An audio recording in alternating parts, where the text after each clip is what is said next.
কৃষিকাজ মানেই আমি যেখানেই যাই সেখানেই কৃষকদের কাছে শুনি যে যত্ন করতে হয় একদম সন্তানের মতো।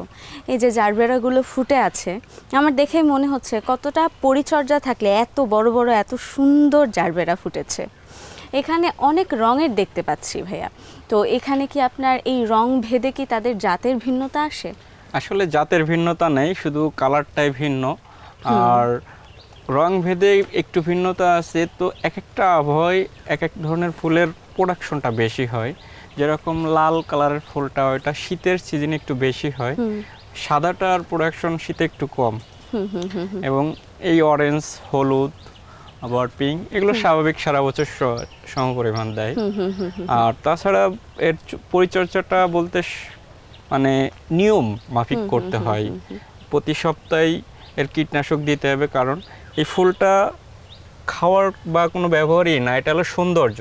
যদি ফুলটা আপনার একটা স্পট হয়ে যায় আপনি কিনতে চাবেন না। যেমন এই যে এই ফুলটা একদম পরিষ্কার, মানে দেখেই মনে হচ্ছে যে একদম খুব সুন্দর। আবার এই ফুলে একটু কালো দাগ আছে, এই ফুলটাতে একটু কালো দাগ আছে, কারণ এই ফুলটা আর এই ফুলটা একটু বয়স হয়ে গেছে। এই ফুলটা হারভেস্ট করার দরকার ছিল আরো 5-7 দিন আগে।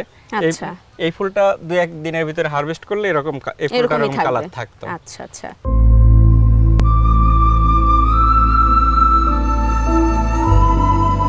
Harlan, be a show stealer. Available at Harlan stores. আর এগুলো তো ছোট না? হ্যাঁ, এগুলো ওই ফুলটা হারভেস্ট করার 2 দিন পরে এটা হারভেস্ট করতে হবে। আচ্ছা, এই যে হারভেস্টের কথা আসছে, তাহলে আপনি গাছ রোপণ করার কতদিন পরে ফুল আসে গাছে?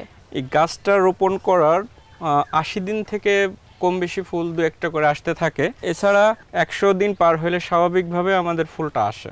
তার মানে কি একটা গাছ থেকেই সারা বছর ফুল ফুটছে? একটা গাছ থেকে সারা বছর ফুল ফুটছে না। ধরেন আমি যখন চারাটা রোপণ করছি অনলি একটা গাছ ছিল, এর থেকে সাইডে আরো গাছ আসছে, গাছ আরো বাড়বে, মানে একটা গাছে অনেকগুলো চারা দেবে, সেখান থেকেই ফুল সারা বছর। আচ্ছা, আমি একটু বসে দেখি। অবশ্যই।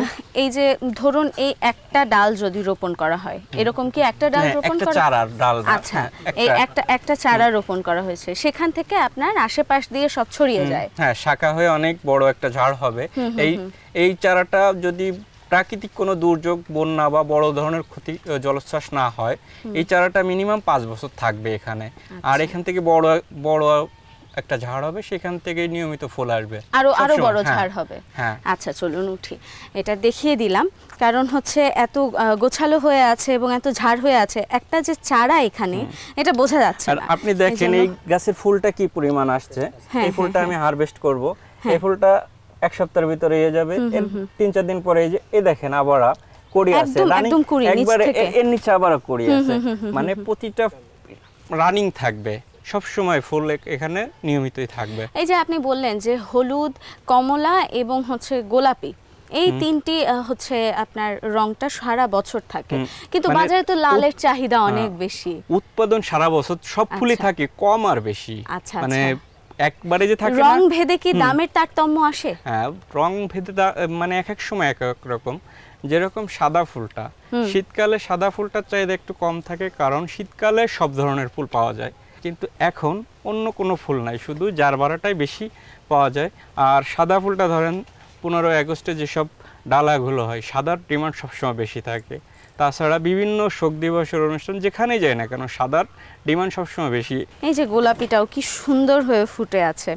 এই যে আপনার জারবেরা করছে, এটাও বড় হয়ে এরকম রং হয়ে যাবে না, যেহেতু দুটো রং আলাদা রং, ওটা এটা আলাদা কালার, এটা আলাদা এটা আলাদা। আচ্ছা আচ্ছা, আবার গোলাপির মাঝখানেও আবার ভাগ আছে। চারার ক্ষেত্রে চারার দামে কি কোনো তারতম্য আসে? না, চারা টিস্যু কালচার থেকে চারা নিলে কোনো চারা দামই নাই, একই রেট। মানে ইন্ডিয়া থেকে চারা আনা তো ডলারের দাম যখন কম বেশি থাকে ওই হিসাবে চারার দাম কম বেশি আসতে পারে, তাছাড়া এমনি কোম্পানির রেট একই।